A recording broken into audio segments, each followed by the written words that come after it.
Hi, and welcome back to this Thursday edition of Focal Point on AFR Talk. I want to get right into the sound bites today. This is Elizabeth Warren. She is the senator from Massachusetts, defeated Scott Brown. A lot of Democrats talking about her as a candidate for the presidency in 2016. She's said she's not going to run. She's told everybody she's taken herself out of the ring, but who knows? Politicians change their mind all the time. Now, when you listen to this woman right here, I want you to be aware of the fact that you are listening to a United States senator who does not pay her interns anything. She pays them zero. They are paid zip. They are paid nada. They are paid zilch. Now, Congress has passed these minimum wage laws, and they have exempted themselves. People who want to intern for members of the United States Congress, whether the House or the Senate, they can work for free. And lawmakers can have these people work for free. If you did that in the private industry, they would send you to jail. But Elizabeth Warren is a part of this cabal of corrupt politicians who make these massive carve-outs for themselves. Harry Reid's out there yesterday. He's exempting his staff. They don't have to go through all the toil and tribulation of Obamacare. By the way, the exchange that congressional staff have to use by law, that went down yesterday. That's not functioning, so they can't get anywhere, just like you and I can't get anywhere. So anyway, I want you to listen to this soundbite. This is Elizabeth Warren. This is a woman who pays her interns nothing. Let's listen. I'm not ashamed to say that I believe... I'm sorry. That's my bad, Rob. That's my bad. I blew that one. That's clip 2. That's what I told you. I need clip 1, the Elizabeth Warren clip. My bad. That's totally on me. I gave Rob the wrong directions. Let's cue up Elizabeth Warren. Clip 1, and ladies and gentlemen, that's my bad. I mean, I spent time telling Rob I want clip 2 first, then I want clip 3, then I want clip 1, and then I changed the order without even telling them. So it gives you some idea that of what I put my own production team through. Anyway, here is Elizabeth Warren, clip 1. This is a woman that pays her interns absolutely nothing. Joe, I was very intrigued by the chairman's chart earlier about productivity.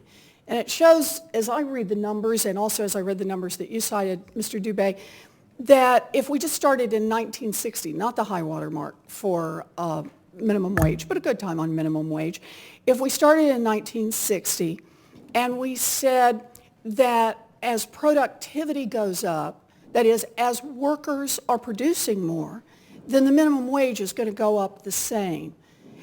And if that were the case, the minimum wage today would be about $22 an hour.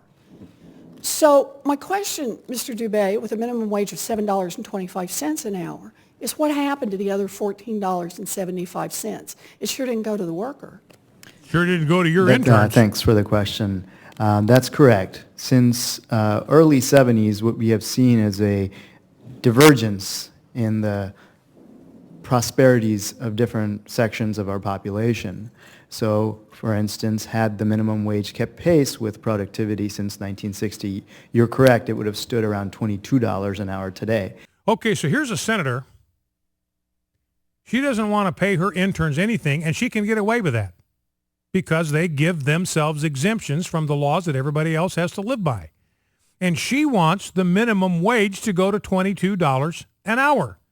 I mean, the hypocrisy here is just like completely off the charts. Now, I want to talk for a second about this minimum wage business. We've talked about it before, but it's very, very important to revisit this. And it's important to understand that minimum wage laws hurt the little guy.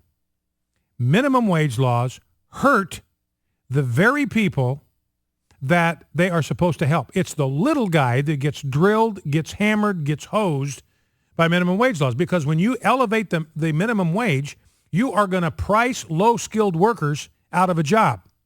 Now, a low-skilled worker, let's say, might be able to contribute $5 of productivity to, or let's say $8 of productivity to his business. He shows up at work, and the work that he does, the labor that he does, produces $8 of income or revenue for the business.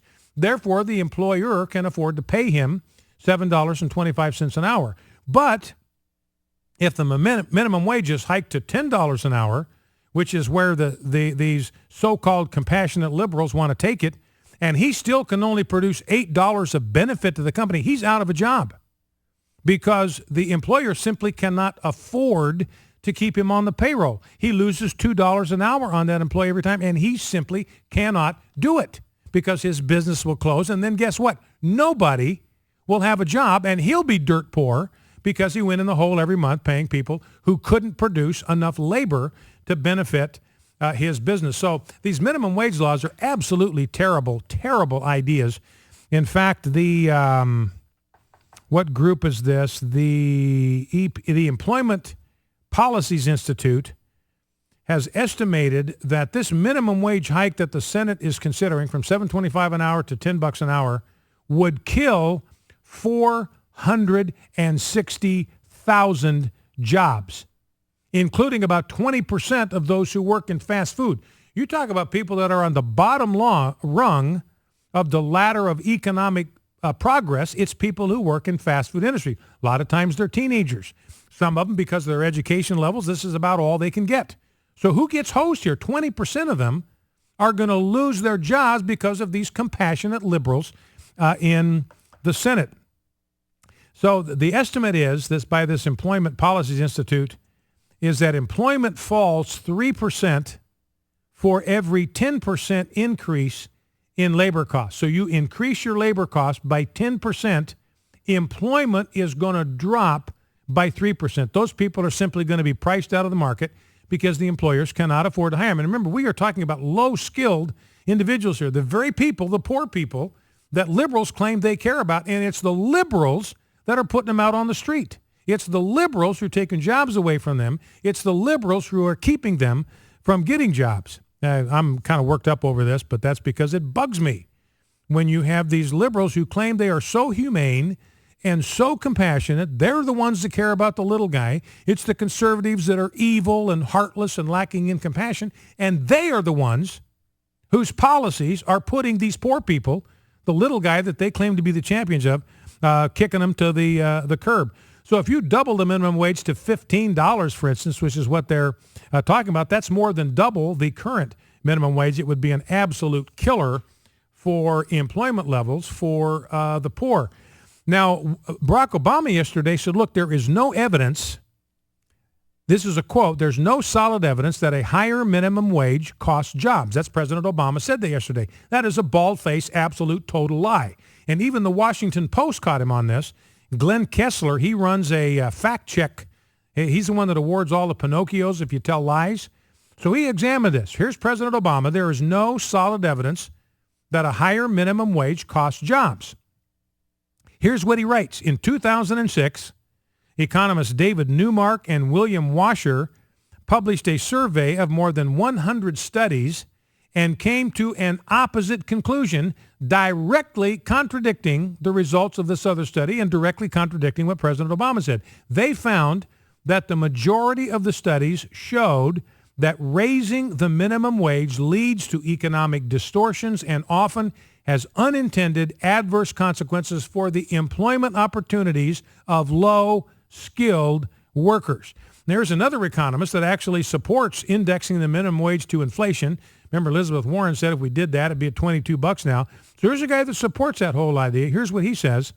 The statement is absolutely incorrect. There is substantial evidence that jobs are lost.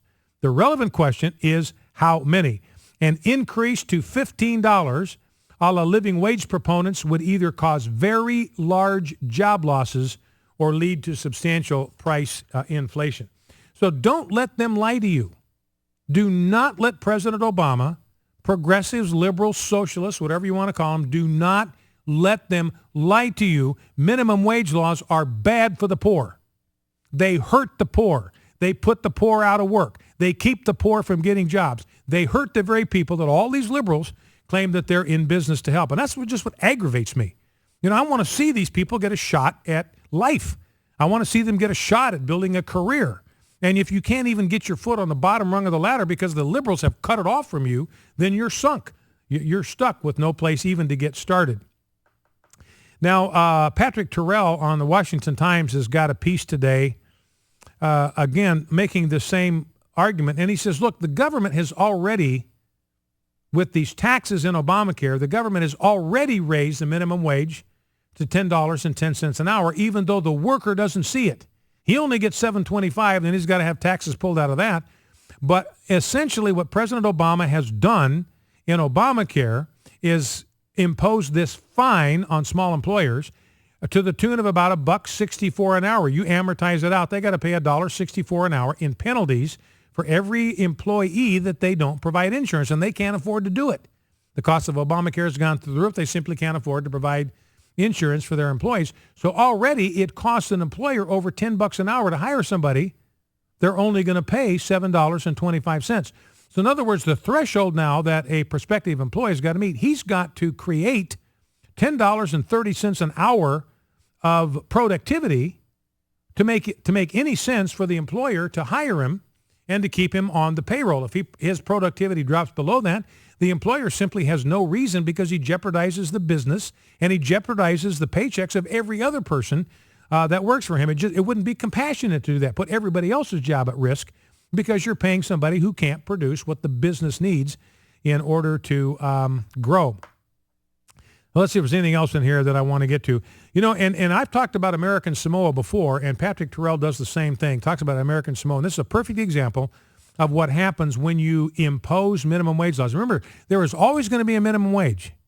There will always be a minimum wage. You don't have to have a law to create a minimum wage. There will always be, until the end of time, a minimum wage. That's the minimum wage that you will accept to go to work for somebody.